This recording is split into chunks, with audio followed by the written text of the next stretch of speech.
Audiolibros en 15 minutos. Suscríbete al canal y explora un nuevo libro cada día. La sociedad sigue celebrando una imagen estereotipada de la masculinidad, y este estereotipo está afectando negativamente a la salud masculina. En el transcurso de 2 años, la periodista Peggy Orenstein hizo la misma pregunta a cientos de adolescentes: ¿qué cualidades posee la mujer ideal?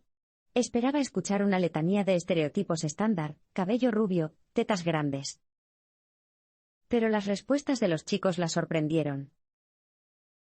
Al describir a esta mujer ideal, usaron palabras como liderazgo, ambición e inteligencia, entre otros descriptores positivos. Por extraño que parezca, cuando se les pidió que describieran al hombre ideal, los niños se apegaron al estereotipo, enumerando cualidades como la reserva emocional, la fuerza y el silencio.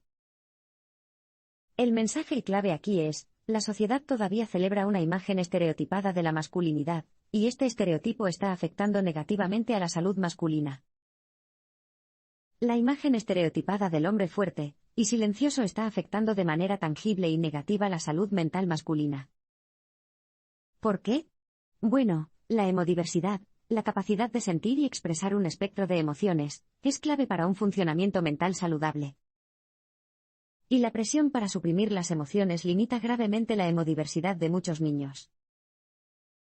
Una encuesta realizada en 2018 a más de 1.000 adolescentes estadounidenses reveló que los hombres jóvenes que se identificaban fuertemente con los estereotipos masculinos tenían 6 veces más probabilidades de denunciar el acoso a las niñas y el acoso a otros niños.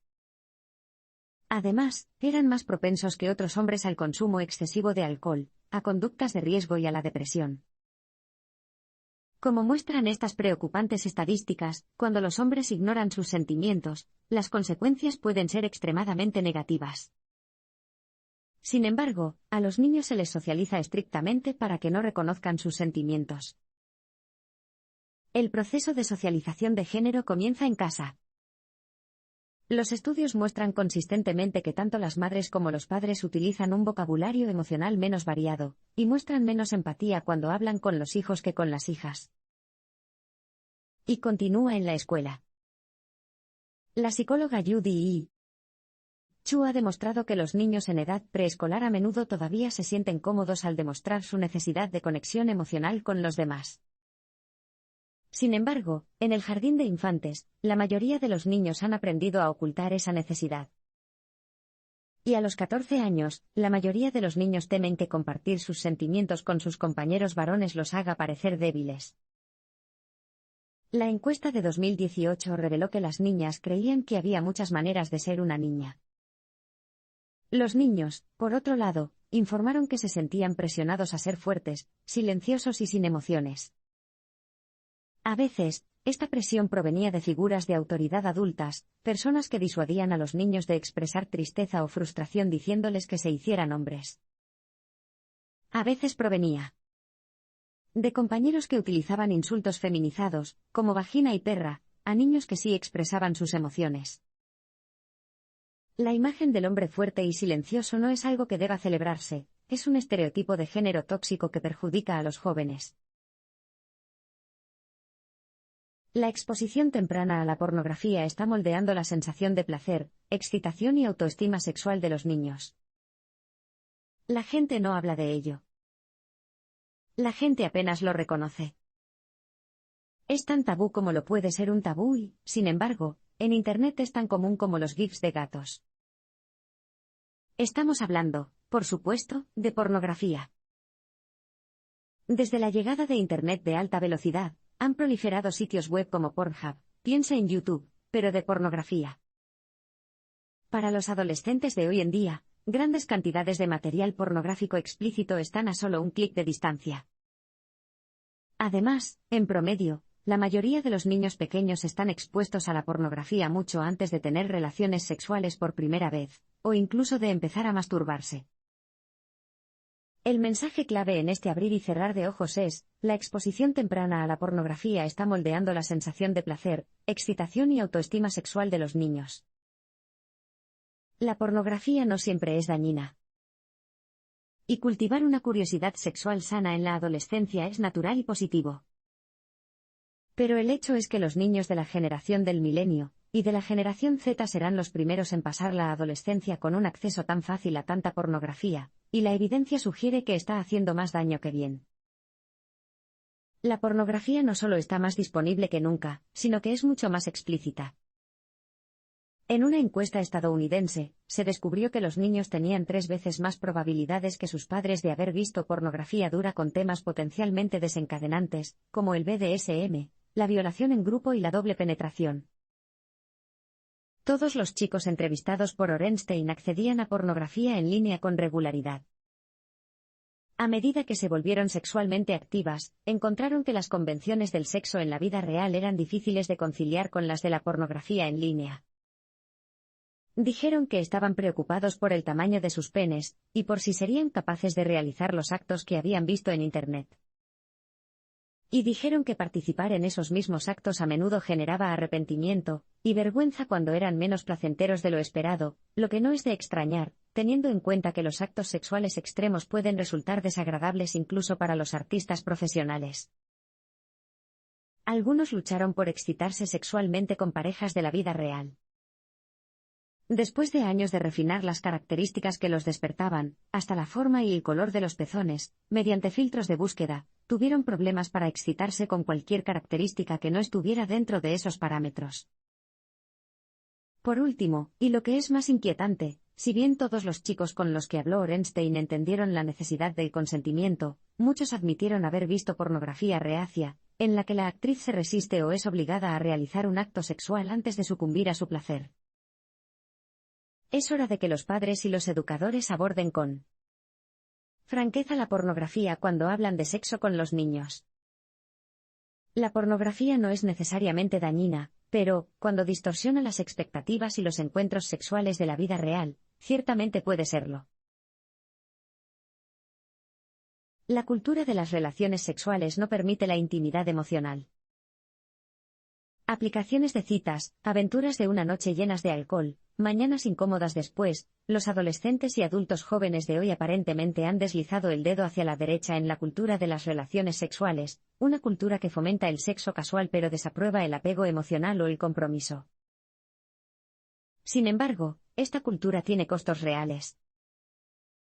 En este abrir y cerrar de ojos, el mensaje clave es, la cultura de las relaciones sexuales no permite la intimidad emocional.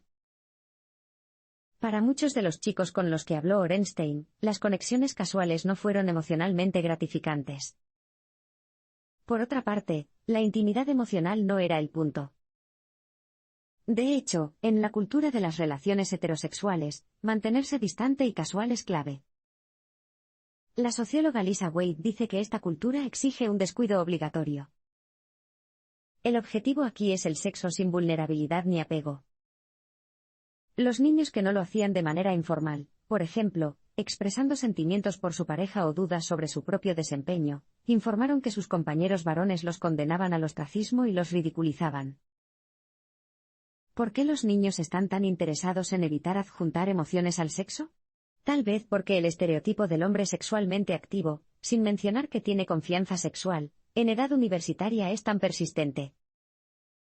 Combine este estereotipo con la noción de que sentir o expresar emociones no es varonil, y mezcle aplicaciones que hagan que ligar sea tan fácil como pedir una pizza, y tendrá la receta de la cultura de las relaciones sexuales. Es preocupante, aunque quizás no sorprendente, que el énfasis en el sexo transaccional aliente a los niños a tratar a las niñas como objetos sexuales. Durante las relaciones sexuales, los niños en edad universitaria tienden a no responder a las necesidades de sus parejas. En una encuesta reciente sobre la vida social universitaria en línea, el 51% de las niñas informaron que llegaron al clímax en su relación más reciente. Mientras tanto, el 81% de los niños informaron haber llegado al clímax. Además, después de esos encuentros, muchos niños admitieron que eran fríos y distantes con su pareja para preservar su imagen masculina. Por último, muchos niños informaron que se sentían presionados para tener relaciones sexuales, a pesar de su relativa inexperiencia sexual. Para superar sus dudas sexuales, bebieron mucho antes de ligar. Se ha demostrado que el alcohol afecta el juicio e impide la capacidad de leer las señales sociales, como la vacilación de una posible pareja, por ejemplo. El consumo excesivo de alcohol puede llevar a los niños a tomar malas decisiones y a cometer conductas sexuales inapropiadas. ¿Lo peor de todo? Las consecuencias de esas decisiones recaen sobre sus parejas sexuales, o las víctimas, según sea el caso, así como sobre los propios niños. El sexo no tiene que ser una experiencia emocional profunda.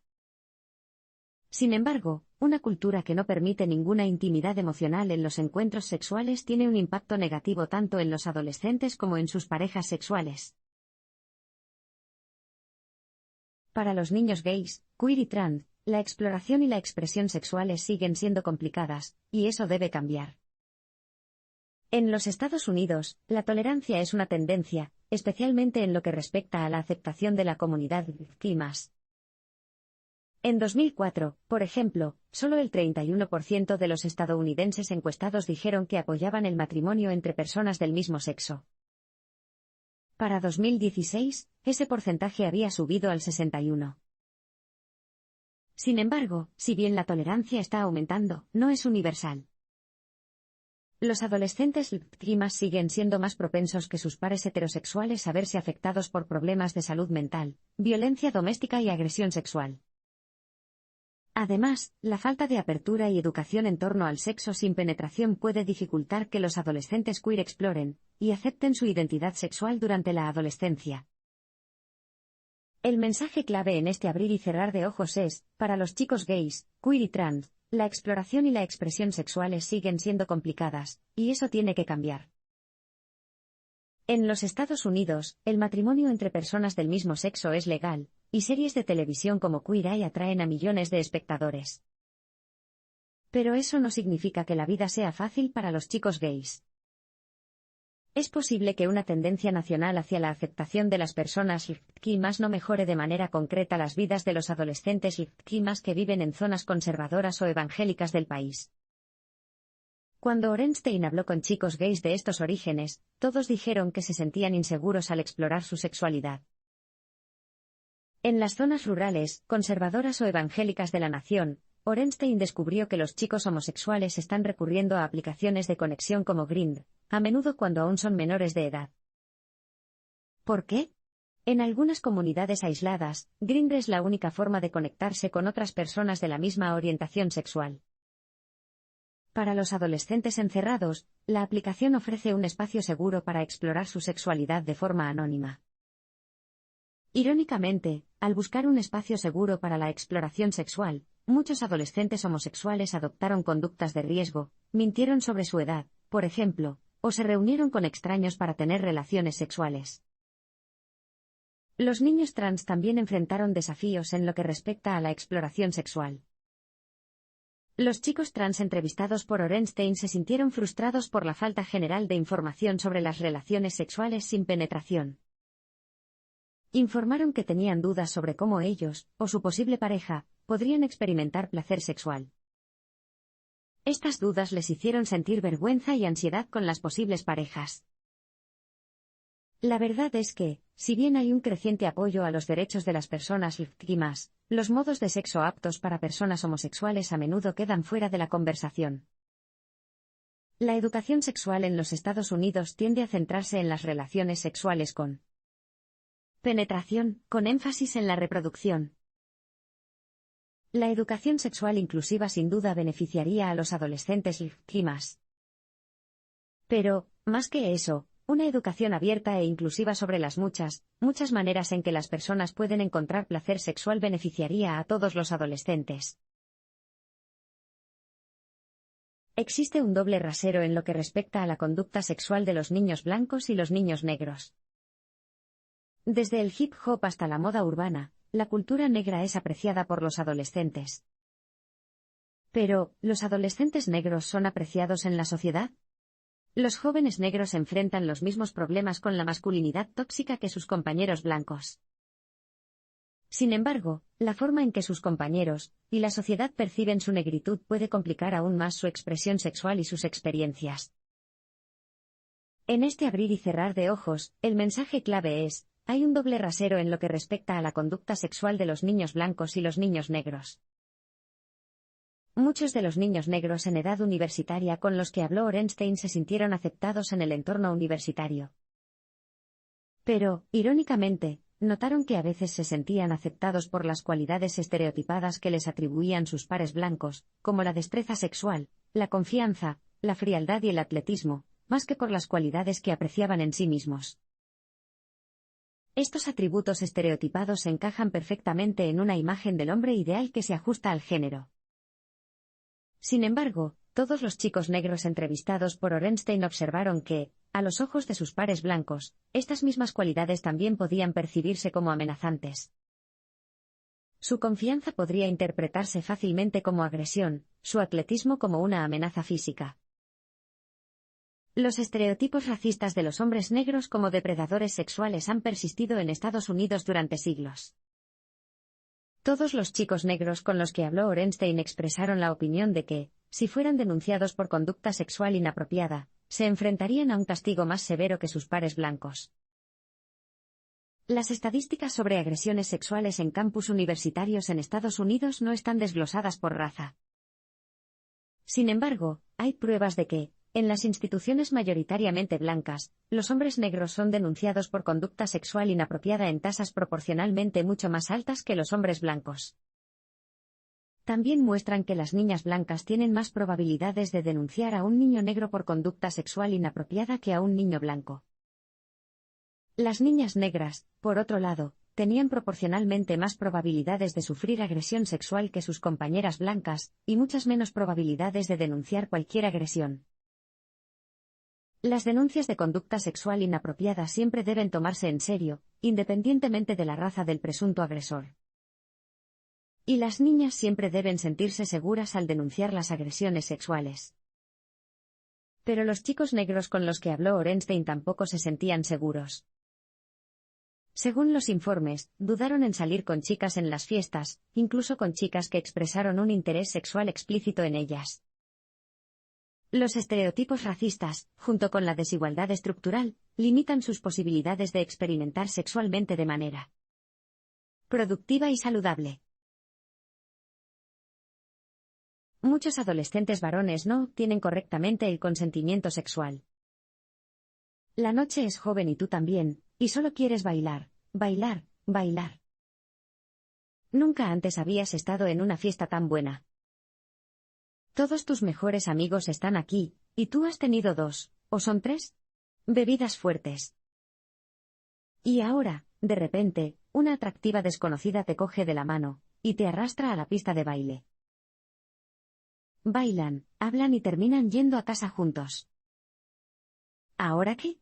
Bueno, tu respuesta a esta pregunta puede depender de tu género. El mensaje clave en este abrir y cerrar de ojos es, muchos adolescentes varones no obtienen correctamente el consentimiento sexual. Una encuesta realizada en 2016 por el grupo de investigación Confi preguntó a 1.200 estudiantes universitarios qué esperarían que sucediera si bailaran con alguien en una fiesta, y luego se fueran a casa con esa persona. El 45% de los hombres dijeron que esperarían tener relaciones sexuales, en comparación con el 30% de las mujeres. Cuando se trata de señales sexuales, existe una brecha de percepción entre hombres y mujeres, como ilustra la historia del comediante Aziz Ansari. Tras el movimiento Almohadilla Metoo de 2017, una mujer de 22 años que usó el seudónimo de Grace relató una incómoda experiencia sexual con Ansari.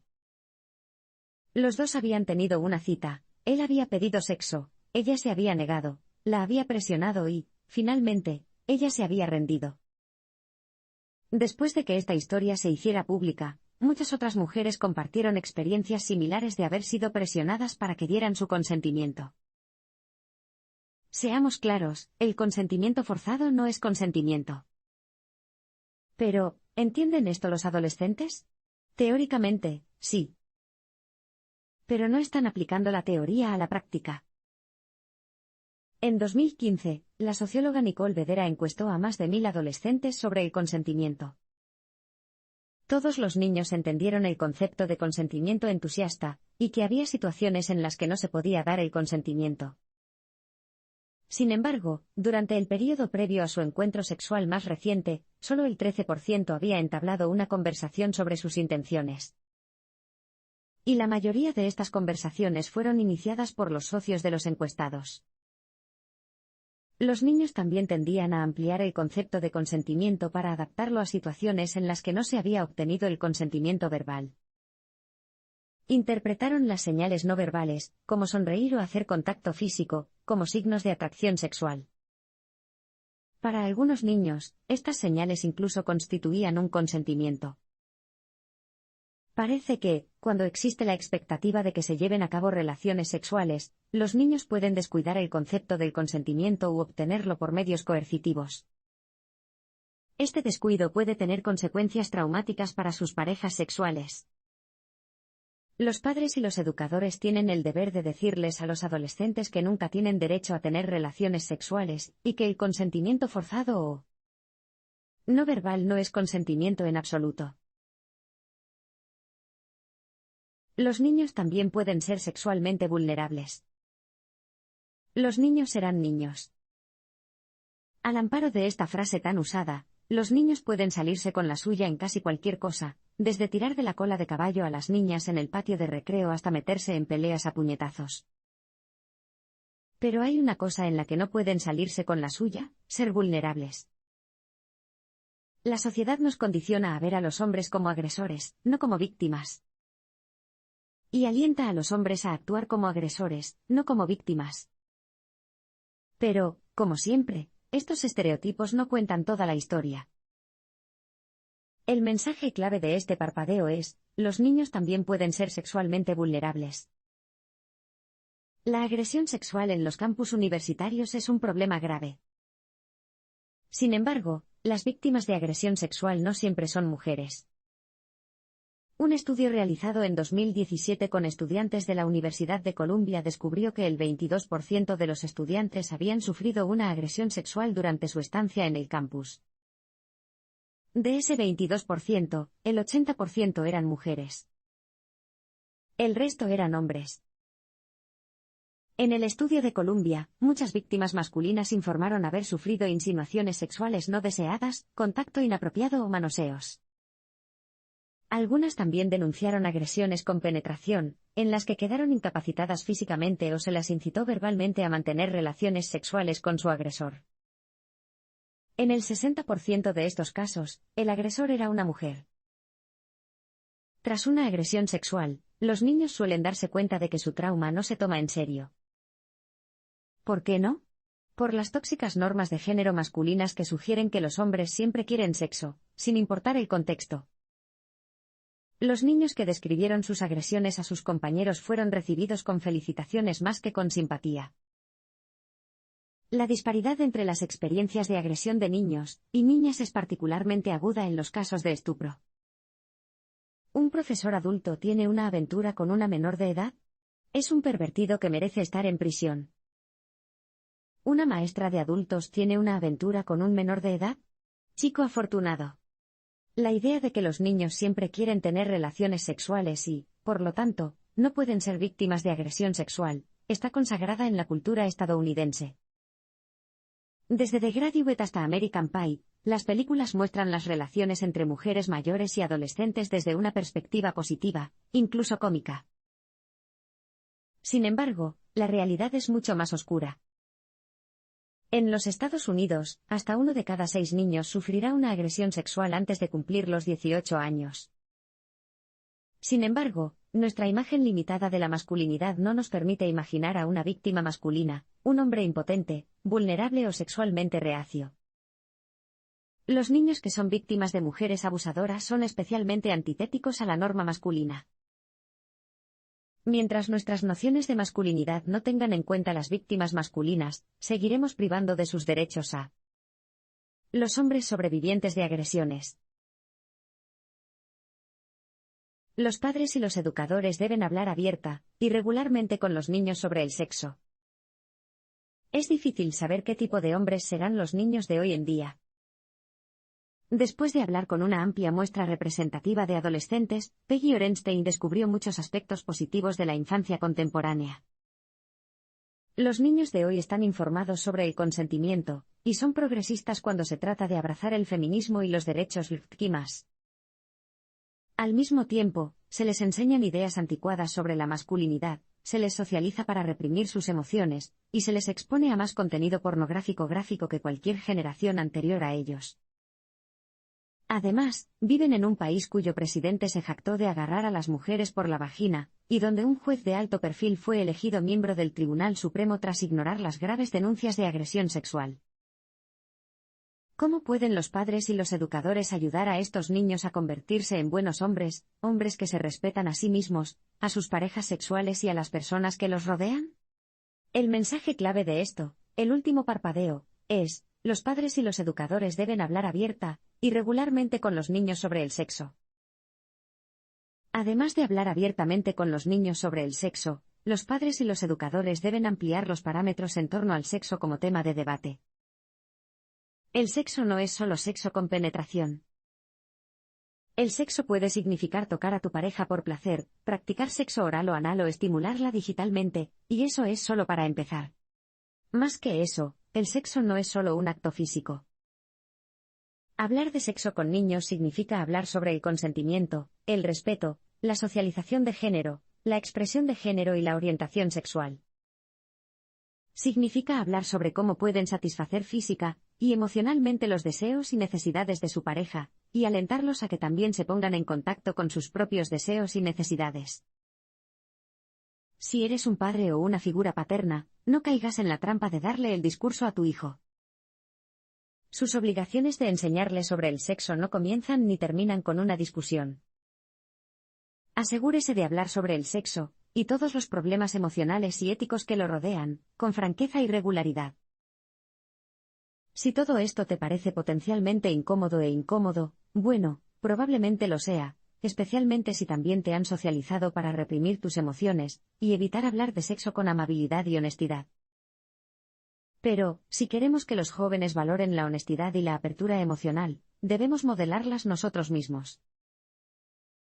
Los niños de hoy están llenos de potencial, pero están plagados de desafíos.